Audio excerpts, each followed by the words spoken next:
deputado Eduardo Bolsonaro. Ontem, o presidente Jair Bolsonaro fez uma coletiva de imprensa bastante contundente a respeito, né, desse caso aí das rádios, né, das inserções e tudo mais.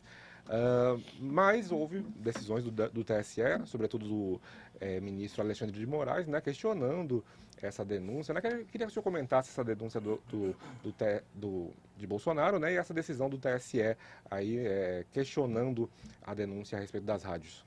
Aproveitar que eu estou aqui na Bahia, o pessoal gosta muito de futebol, né? É Bahia ou Vitória, né? Pautora. Pois é. A gente simplesmente, a gente ia marcar um gol, tomamos um carrinho por trás e o juiz, além de não marcar pênalti, ainda deu amarelo para o nosso jogador, né? Porque o Alexandre de Moraes, além dele não ter... primeiro ele pediu prova em 24 horas, as provas foram apresentadas, e aí tanto ele quanto o Lewandowski saíram pela tangente, começaram a falar, mas não é atribuição do tribunal esse tipo de coisa. Ué, se não é atribuição, estava pedindo prova para quê? Agora, é engraçado que não é atribuição do STF fiscalizar o WhatsApp de empresário, mas mesmo assim eles o fazem, né? E mesmo na conversa privada, e todos nós que somos de direito sabemos que sequer atos preparatórios não configuram crime, ou seja, nunca, jamais na história desse país, se fosse seguida a Constituição pelo menos, uma conversa privada de WhatsApp poderia configurar um atentado à democracia. Porém, né, eles receberam a visita da Polícia Federal, foram alvo de busca e apreensão. E agora, quando você vê, né, rádios, inclusive com confissões das próprias rádios, dizendo que não veicularam a propaganda do presidente Bolsonaro, a gente apresenta essa denúncia, apresenta uma auditoria com o nome das rádios, as inserções a menos, a hora, tudo bonitinho.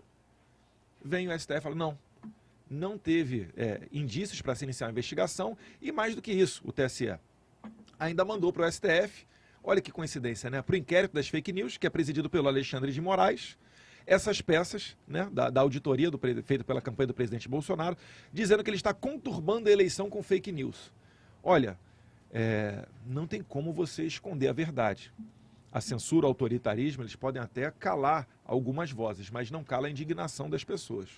Eu vejo que todo mundo está vendo a maneira desigual que está ocorrendo nessa campanha, a maneira como que órgãos públicos que deveriam ser comprometidos com a democracia e com a igualdade de condições para que vença o melhor candidato, a gente está vendo uma parcialidade muito grande. Então o presidente Bolsonaro, ele não se permite sair das 4 linhas da Constituição, está recorrendo dessa decisão, mas é o que eu disse ontem também. O primeiro passo é denunciar.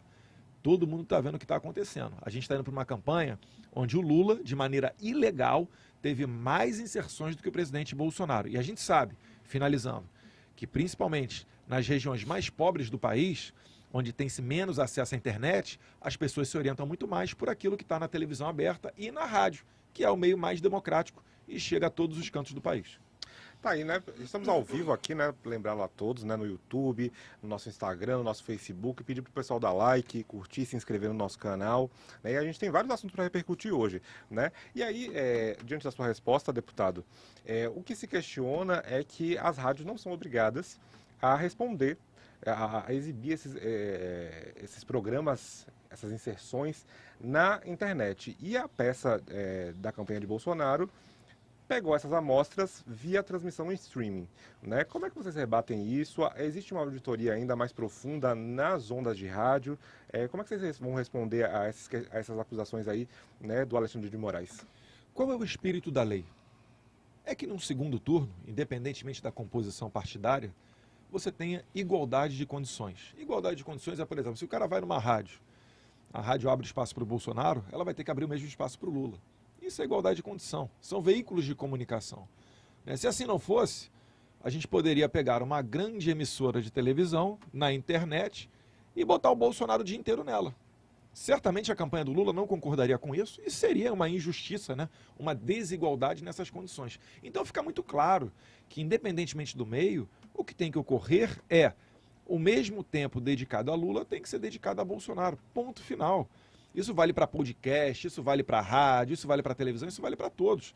Não é uma analogia difícil de ser feita, né?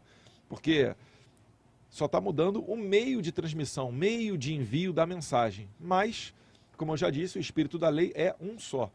No entanto, a auditoria, até onde eu sei, de fato, né, pode até ter uma parte ali falando de internet, mas de fato ela se construiu na veiculação das rádios, inclusive com suspeitas de que dentro do TSE foi feita de maneira errada. O que resta investigar é se foi proposital ou sem querer.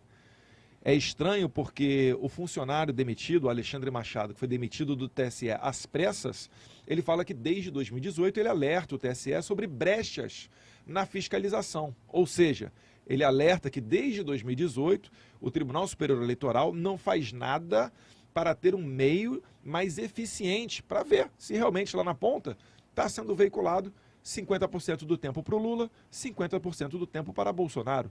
Então, isso acende um sinal amarelo nas pessoas e esse sinal fica quase que vermelho quando você percebe que a todo momento, né, o Lula está fazendo um gol de mão e o juiz está considerando, a gente está fazendo um gol legal e está sendo anulado, mesmo que no VAR. Então está cada vez mais notório para as pessoas que existe uma torcida dentro de determinados órgãos públicos para que o Lula volte ao poder.